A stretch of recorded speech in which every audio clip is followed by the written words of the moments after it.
السلام علیکم ورحمۃ اللہ وبرکاتہ۔ محترم ناظرین، گھبراہٹ اور بے چینی کے وقت کون سی دعا پڑھی جائے؟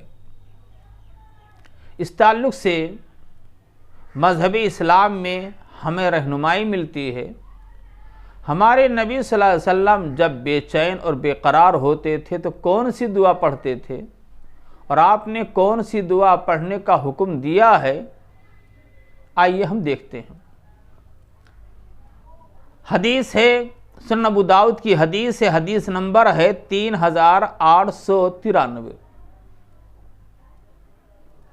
اللہ کے رسول صلی اللہ علیہ وسلم نے ارشاد فرمایا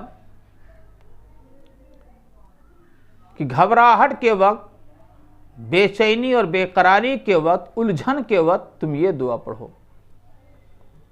اعوذ بکلمات اللہ التامات من غضبہ وعقابہ وشر عبادہ ومن ہمزات الشیاطین وان یحضرون، کہ اے اللہ میں پناہ مانگتا ہوں تیرے مکمل کلمات کے ذریعہ اس کی ناراضگی اور اس کی سزا سے، اور اس کے بندوں کے شر سے اور شیطان کے وسوسہ ڈالنے سے، گناہوں پر ابھارنے اور اکسانے سے، اور اس بات سے پناہ مانگتا ہوں کہ شیطان میرے پاس حاضر ہو اور مجھے بہکائے۔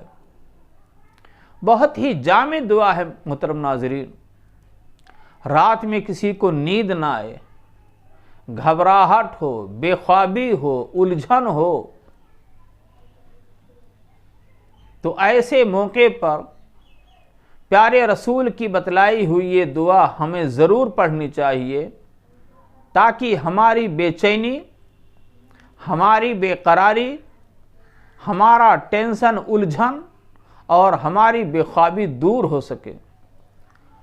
ہر شخص کو یہ دعا یاد کر لینی چاہیے، اور بے چینی، گھبراہٹ، الجھن، ڈر، خوف، بے خوابی کے حالت میں اس دعا کو کثرت سے پڑھنا چاہیے: اعوذ بکلمات اللہ التامات من غضبہ وعقابہ وشر عبادہ ومن ہمزات الشیاطین وان یحضرون۔